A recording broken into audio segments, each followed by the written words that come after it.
Gbáyé mi Olúwa, mo yà sí mímọ́ fún ọ.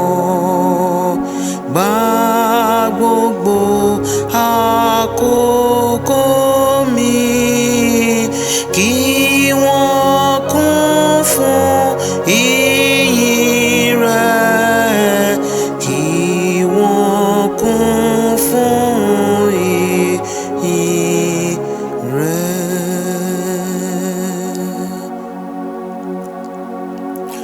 Gba owó mi kó sì jẹ́ kí n máa lò fún ìfẹ́ rẹ.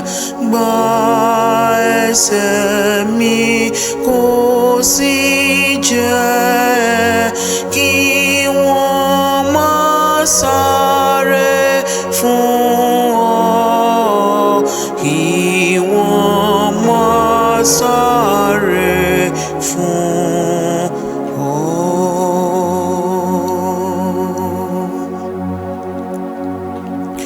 Gba ohùn mi jẹ́ kí n mọ̀, kọrin fọ́ba mi títí. Gba ètè mi jẹ́ kí wọ́n máa jíṣẹ́ fún ọ títí, máa jíṣẹ́ fún ọ títí.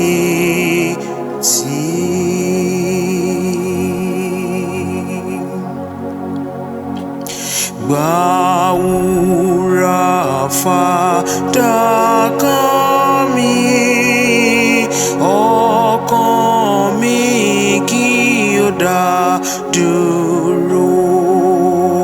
Gba ọgbọ́n mi kó sì lò gẹ́gẹ́ bí ó bá ti fẹ́, gẹ́gẹ́ bí ó bá ti fẹ́.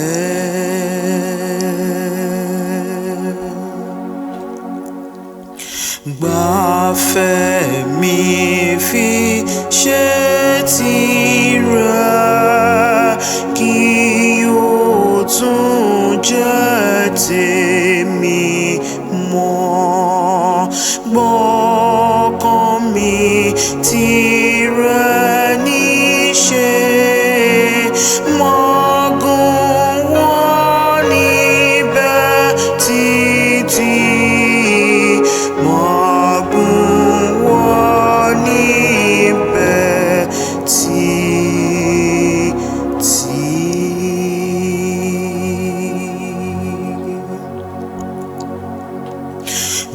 Gbàfẹ́